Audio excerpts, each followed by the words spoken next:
Hi, I'm Patricia Allingham Carlson, and this is my video of how I painted Blue Heron. I didn't plan this one ahead. I decided on impulse that I wanted to paint a blue heron, simply because I think they're beautiful, delightful birds. I happened to have a photograph that I'd taken on my very back of my yard where there was a heron fishing in a little stream back there. I had it for a number of years. And the background and the bird against the background were so attractive. I thought maybe I could put them together. I hope you'll enjoy it. Give it a thumbs up. Now, let's paint. Just a heads up, I had cut my arm. I had to have some stitches and it's healing very well. That's what the bandage is. How I started this painting out. I began outlining with water. This was an experiment, and I wasn't even sure how I was going to approach it. I just decided to play. So I jumped right in with the heron, outlined him with primarily water and a little bit of light gray, Payne's gray. Basic outline for the bird.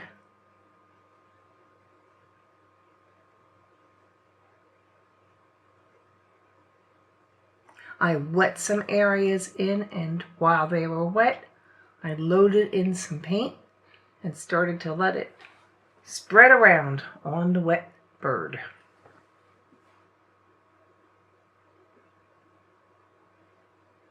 You know, if you don't experiment, you're probably not going to learn as much. So I'm always big on experimenting. But when you do experiment, you also open yourself up to mess up. So, if you're experimenting and playing around, you might mess up, but I also think watercolor should be fun, and you should have some fun enjoying and playing around. Anyway, that's what I'm doing here. My darkest colors are Payne's Gray mixed with indigo, and I'm using some ultramarine blue. I'm looking at a close-up picture of a bird that was online and using it for inspiration for the anatomy and for the shading and the coloring.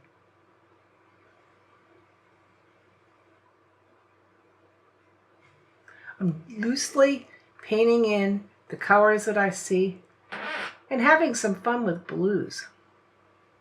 I really like blue, and this is a blue heron, so they're really more gray than blue. At the same time, I was having fun exaggerating the blue.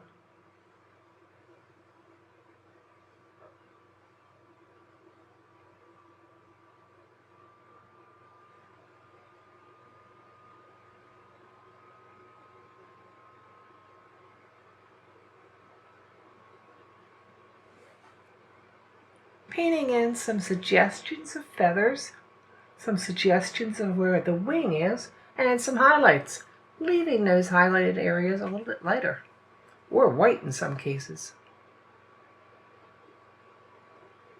I don't know much about how this bird is built, so I was learning even as I was painting. Studying how the bird's body went together, how the feathers pointed, the direction they went.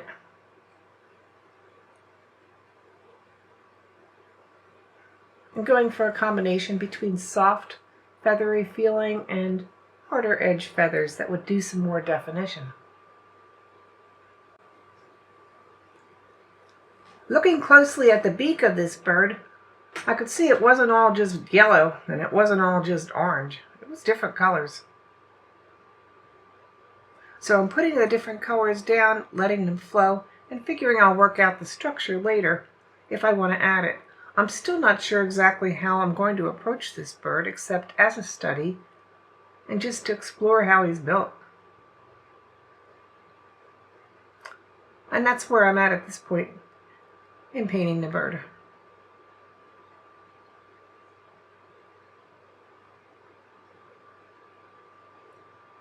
I'm forming where the eye is, and I'm forming where the face bones and structure go together.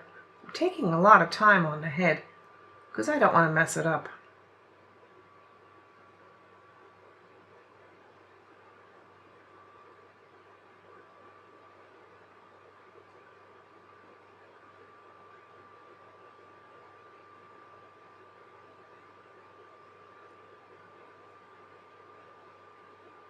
When I look at this bird in the photograph, I could see some very beautiful and subtle shadows of purple and mauve in his neck. So I'm adding them at this point because I like the colors.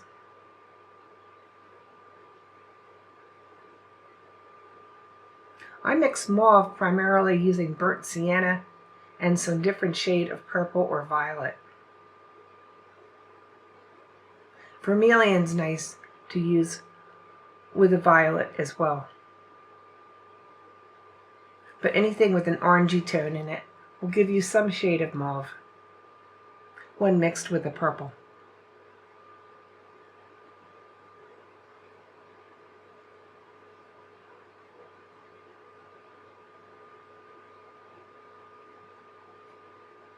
I continue to paint in the textures of the feathers. At this point, I decided that I am going to make some background showing. But since the bird has these beautiful long white quills on its neck and in some places on its back, I'm going to use masking fluid and apply that first. So I'm painting a lot of small thin lines in for the quills.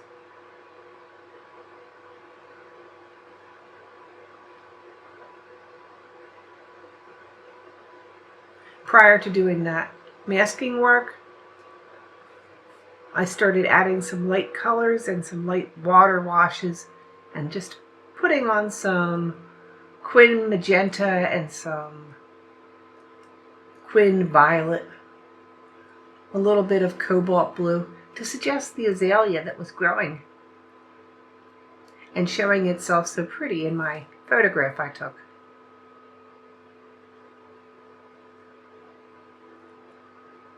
I'm adding some masking around the edges of the face. Where I want them to be light or preserved and have the whites preserved around the head, I'm using the masking to protect those areas. And then I can freely paint the backgrounds that I've now decided I think would enhance the painting. So the masking's going on. I immediately wash the masking out of the brush when I'm done.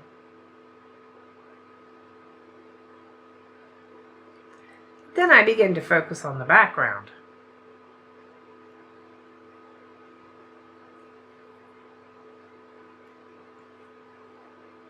Since this is a light-colored bird, I'm adding some strong darks in the background because I want him to stand out. A light-colored bird against a light-colored background, I guess that could be made to work, but I wasn't sure how. I preferred to go with my dark picture. In my photo, I had the stream showing with some darkness, and I had some forest area in the little woods across the stream.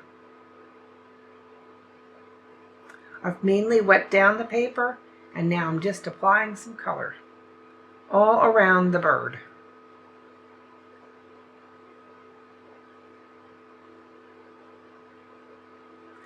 Because I'd already painted those azaleas in, I had to paint around them, just like I have to paint around the bird. And that brings me to the subject of painting the background first or your primary subject first. When I'm working with students, I generally tell them they should focus on the background first after the initial drawing, then move on to the subject. The reason is, when you paint a subject on top of a ground, it's overlapping it, and it adds to the air of reality and overlapping and just general realism, if that's what you're looking for. Whereas if you try to paint around the subject that you've already painted, you're in for a lot more work because you have to then go back around the edges of the subject and make them stand back out again and be in front and overlap. It's just more work. So if you get a chance, think ahead, unlike me. You could see me doing some splattering, some extra water spraying. I'm doing everything I can to keep that background loose and blurry. I don't want it to be tight. I don't want it detailed. I want the bird to carry the detail, and the little azalea, the little purple azalea, that's my detail. In my photograph, there was a lot of white vines and light-colored trees moving through the space. So at this point, I'm removing them with a damp brush. Where I want to remove color, I paint down a line. Give it a little dab with my paper towel and keep working at it where I want to remove the color.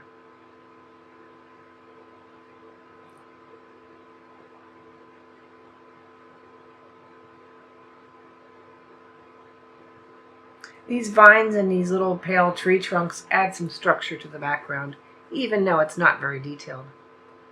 And I think that's helpful. Back to the bird. I've done a little work around his bill to add some definition and some darkness and shadows, as well as the anatomy and how the bill comes into two sections. Now I'm working around his legs. I'm both painting background darkness around to make things stand out, and I'm working on the bird itself at this point.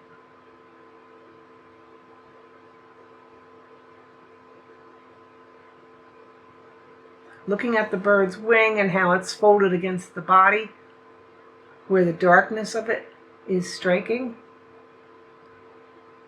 Trying to paint around these folds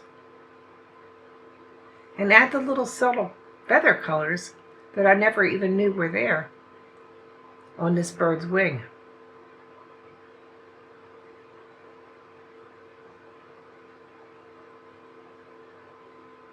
Now the bird's legs are a sort of mauve-y color as well, so that's what I'm painting in now, with a strong dark at the top.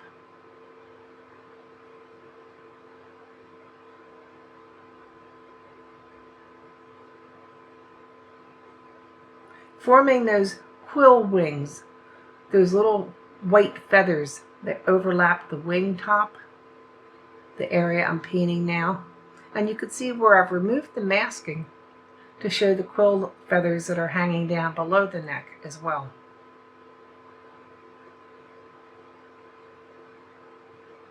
I'm going in and painting around all these little white lines so they will stand out some more.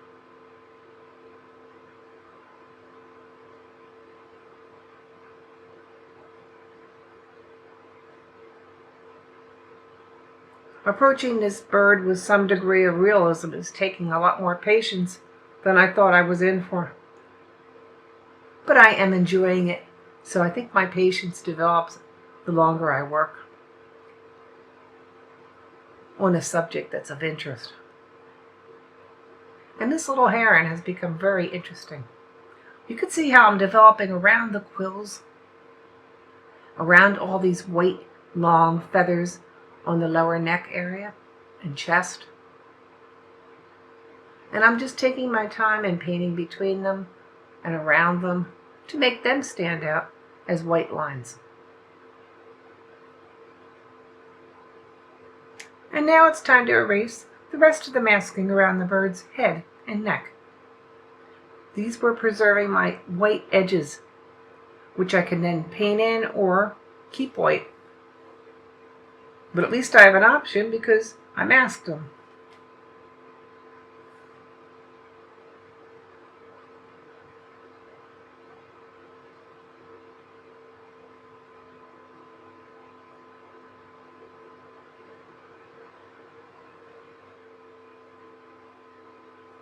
Now I'm working on the area around the azalea. I'm beginning to develop some branches and some leaves. I'm also looking at the area around the bird's feet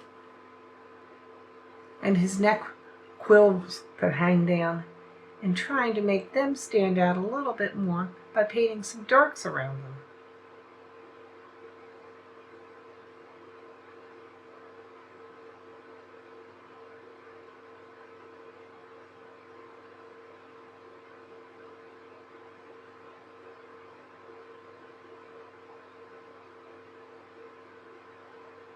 When I'm mixing a very good strong dark that I want to stand out, for greens I'm generally using Hooker's Green Dark mixed with indigo, a bit of Payne's Gray, and more than likely some purple. In the case of the azalea work, I'm adding some alizarin crimson as well, because there's frequently some red in this particular bush, in the branches and in the leaves.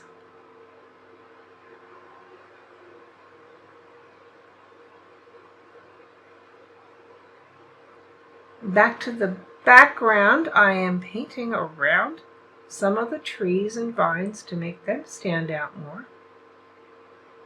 And then I've jumped back to the eye.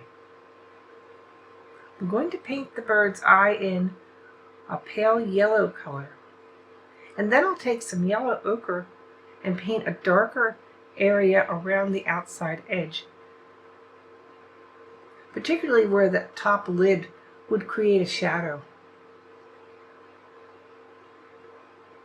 This is some close and demanding work. I don't want to mess up the eye. I want it to look really nice. I think the eyes of animals and birds are very important. Once I have the yellows right, I'll put in the pupil, taking a lot of time and care again.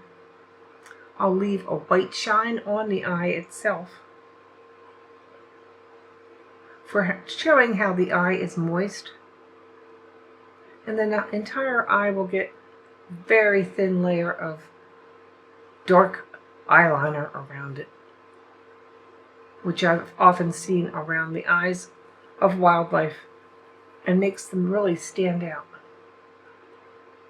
If you're painting some sort of animal or bird, look at that eye and you'll see what I'm talking about. I call it jokingly the eyeliner around the eye, but it certainly does seem to enhance the appearance of the eye in wildlife. Working some more on the structure and the anatomy of that beak. The beak doesn't just begin and end at the head, but rather the head comes out and goes underneath the beak as well.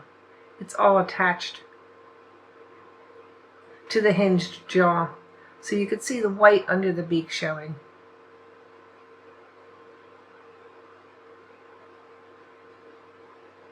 And now I'm carefully working right up against the bird and smoothing over where I've made mistakes or rough edges as the bird stands out in front of the background. I'm taking a lot of time and care at this point, working on softening the shadow on the bird's neck. I'm also painting carefully around the quills on his neck to make the feathers appear more natural, a little bit more shaded.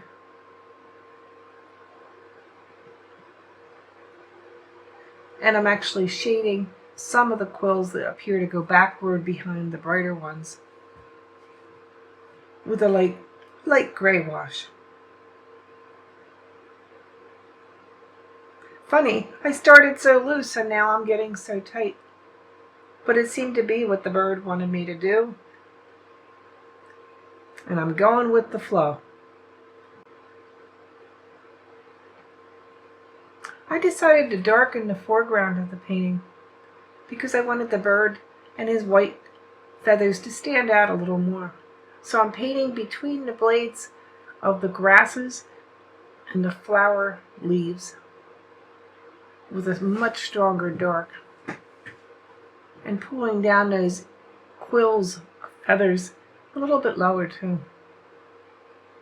Now it's starting to stand out the way I want it to in the very bottom area, or the foreground.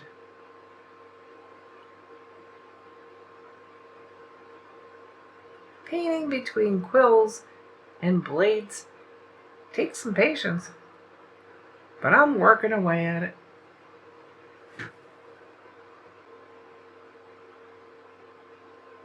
Now I've taken some sap green and mixed it with some yellow, and I'm drawing some leaves, or rather painting some leaves on top of the background to make some of the shrubbery stand out a little bit more. If you look at my background, you'll notice I've used different shades of green. And I think that's something that's important because in any kind of forest or natural setting, there are so many different shades of green. If you're using all the same family, it's just not quite as interesting.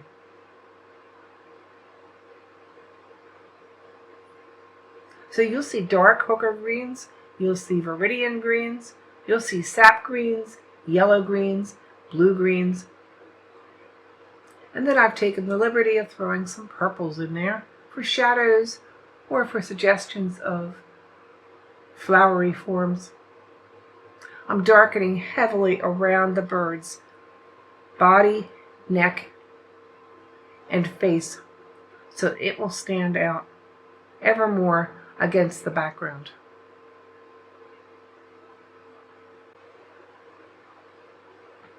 I've been waiting to paint this part because it was sort of fun. My photographic image had some very heavy quill work, feather work, and shading around the front of the neck. I don't know if it was actual darker feathers or just heavily shadowed feathers, but they made a wonderful pattern. So that's what I'm painting in now.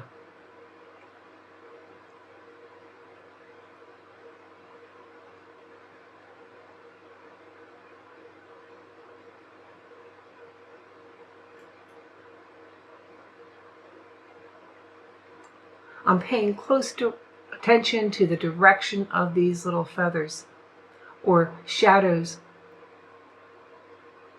And I think they're visually very interesting, which is why I was excited to paint them.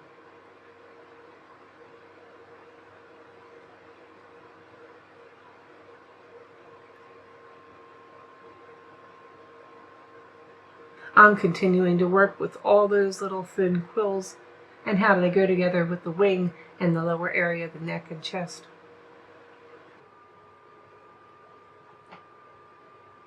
Can you see how painting around those flowers, purple, yellow, and orange, with the darks, as well as painting around the quills, have made them stand out and appear much brighter? It's almost along the principle of a stained glass window. And I like the contrast. I think it's pretty. Well, this painting has taken a much different direction than I thought it was going to. But I went with the flow, and it seemed right, so I just kept taking it to more detail in the bird,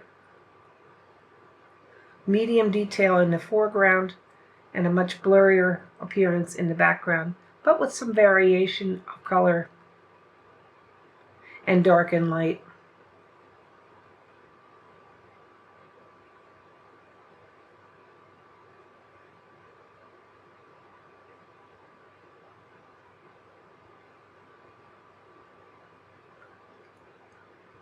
I'm adding a little bit more darkness to that cool pattern on the front of the bird's neck. But it's really close to being done at this point.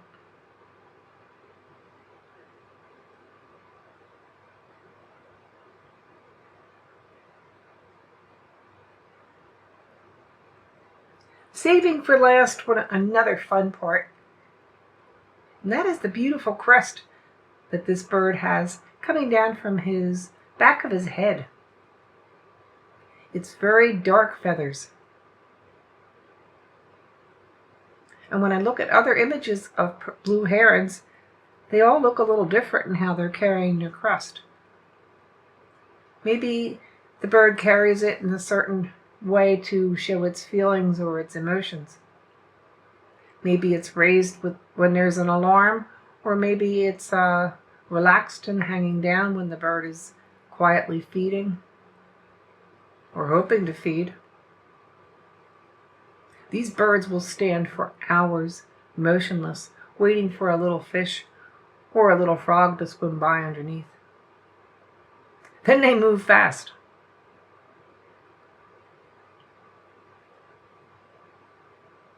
I'm doing my cover over to see if anything stands out as being in need.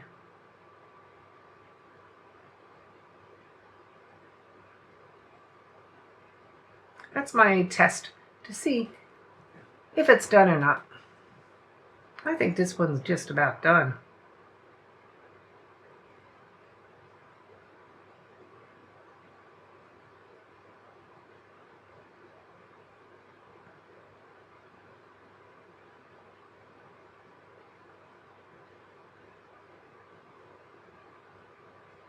A few more touches.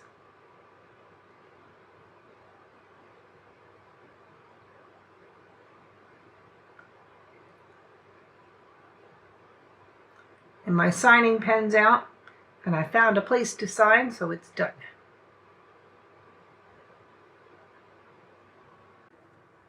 Hey, thanks for watching my video, how I painted the blue heron. I enjoyed painting this bird, and I learned a lot about painting blue herons as I did. Maybe you learned something too. I hope so. Hey, there's some links below for you to check out.